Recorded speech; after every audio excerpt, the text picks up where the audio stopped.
Morning, Shabbat. Today is the 15th of Tammuz. Beautiful Tuesday morning, and we're on page 79. Let's talk about the neshama. We're trying to return. Our neshama is closer to Hashem. The touch of hay, the portion of our neshama that's strayed, that's fallen. We want to connect it, reconnect it to its essence. So let's explain. Ovira inyin kenoida maimerelio antu da afikas asar tikunim. Karina lahain asar sfiron on hagabahain almost simin. It's a well-known statement of Elio in the passage Pasach Elio.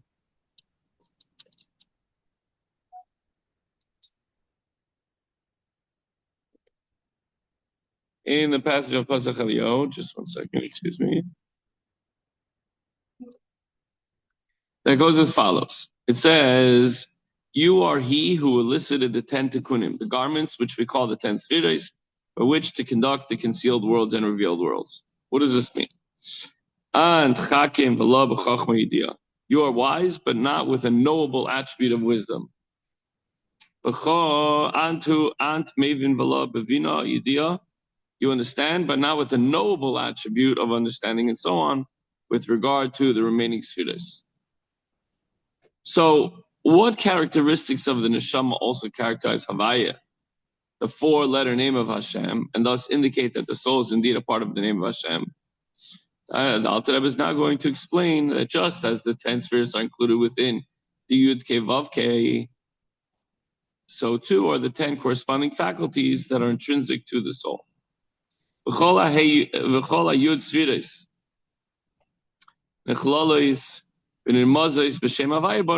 10 spheres are included and are represented in their source, the Yud Kei Vav Kei.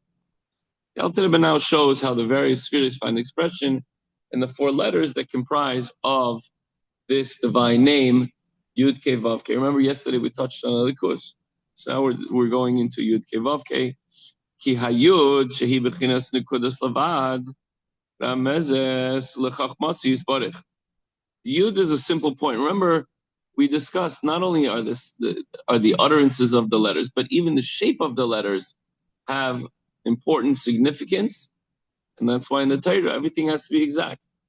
So the Yud is a simple point, extending in neither length nor breadth. Yes, there's a little tip on the bottom, a little tip on top, but it's just really more or less a point, or, if you will, a large dot, right? An extended dot. And it indicates that Hashem's wisdom, the sphere of Chochmah, shehi b'chinas helem v'hester koidem, shabal b'chinas ispashtus v'gilei hasagad v'avana, which is in the state of concealment and obscurity before it develops into a state of expansion and revelation, in comprehension and understanding. And then above the Yud, don't forget we have there's a little sharp thorn above the Yud, which indicates the supreme will, this being the level of Keser. Keser means a crown. So even though we say that there's like a little thorn, but it's above, like a crown is above. The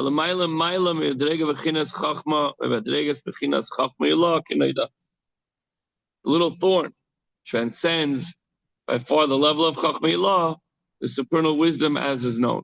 Meaning the thorn above the Yud is the supreme will of Hashem, this being the level of Keser.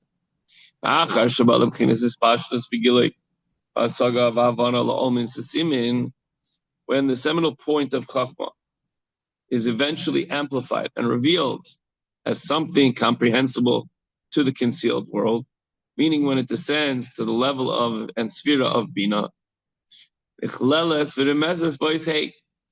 So the first point, the first letter of Yud Kei Vav Kei is the Yud, Hashem's wisdom and Chachma. And then it starts to come down. Sheyesh la b'chinas espashtus l'roichav u'meramez al archava sabir v'avana. The hay, the essence of Hashem is contained and represented in the letter hay, of, don't forget we already explained Yud, now we're up to Hey, and then there's a Vav and another Hey. This letter extends in breadth, wide, implying a breadth of explanation and understanding, which is the function of Bina. The Gam Lo'irech and the letter Hey also extends in length. It goes down to indicate Hamayr al Bechinas Amshacha, Hashpa Milamayla Mata La'ol Misasimin, to indicate extension and flow downward into the concealed worlds. The hidden worlds are nourished from the level of Bina, so that they may have an understanding of God. V'achakach, kishen hemsheches hamshacha, hashpa zoi, yoser, l'mata l'omin, diskalyon. In the next stage, when this extension and flow are drawn still lower into the real revealed worlds, where ha'adam sheroitz el galis, chachmasi l'acherim, al yidei diburai al derech mashal, which could be compared to, by way of an analogy, one who wishes to reveal his thoughts to another through speech. This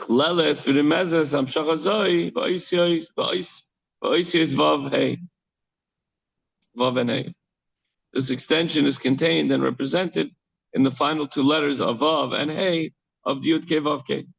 So first there's the Yud, the wisdom of Hashem. Then it starts to expand and come down. And then it's expressed through the final two letters, the Vav and the Hey. The Vav is shaped in a vertical line straight down. It indicates extension. Starts on top and it comes down. There's another connection between this stage and the letter Vav.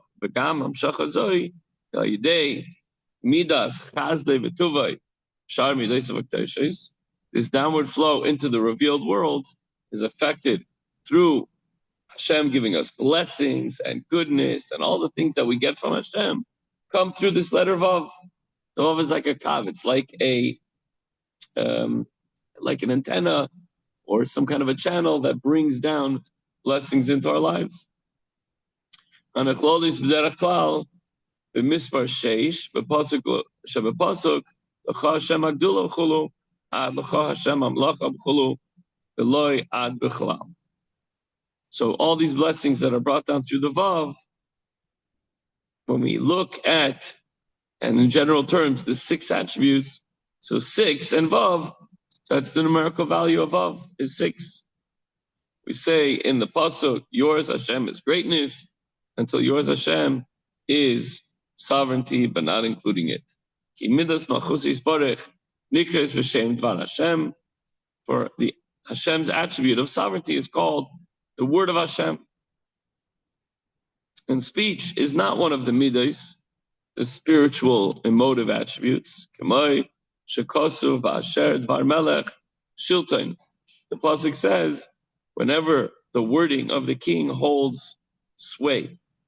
So supernal speech is related to Malchus, God's sovereignty.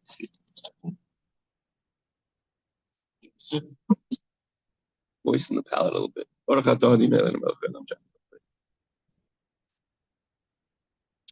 Excuse me. When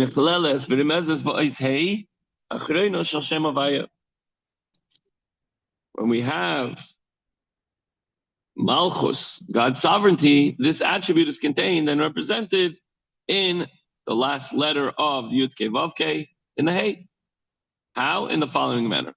Ki pnimius u'makara dibur u'ahev Elohim min halev mischalek lehe moitzois hapeh aleph ches hey ayin me'agorin. The internal aspect and the source of speech is the breath that rises from the heart, then is particularized into 5 oral articulations.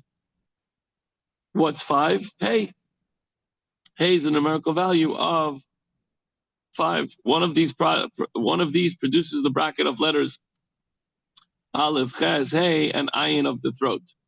Aleph, if you say it now, guys, you'll say Aleph, Ches. It all comes from the back of the throat. Ayin and Hey. The real way to say Ayin, we just say Ayin like this.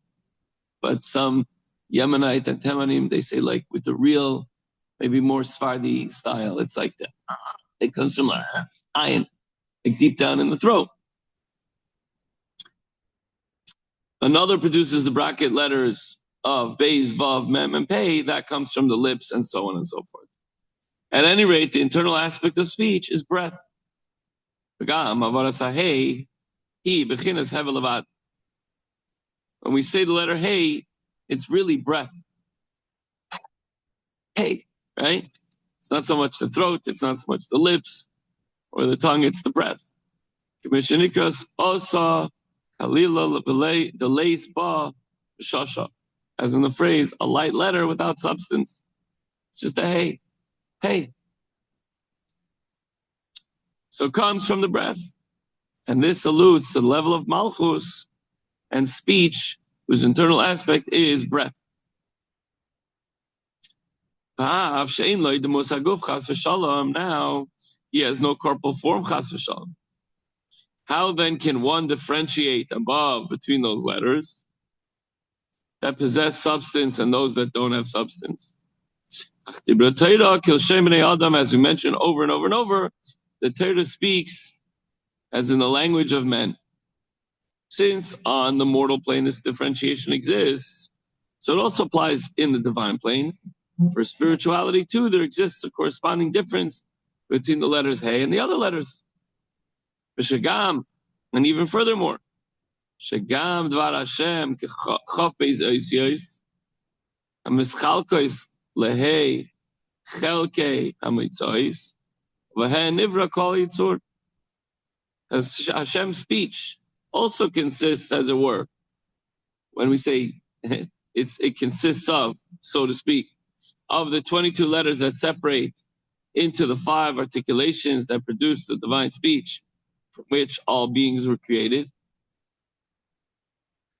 We discussed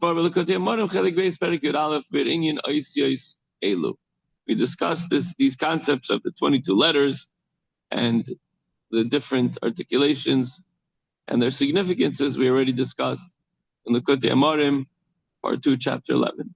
So we see that all the 10 spheres are included and represented within the 4 letters of the Yud K. When we say K, just to make sure everybody knows, we're talking about the A, but since it's such a holy name, we don't like to say the letters in continuous fashion. So either we break it up by saying Yud and Hey and Vav and Hey, or we say Yud K Vav K. When we say K, it represents the Hey.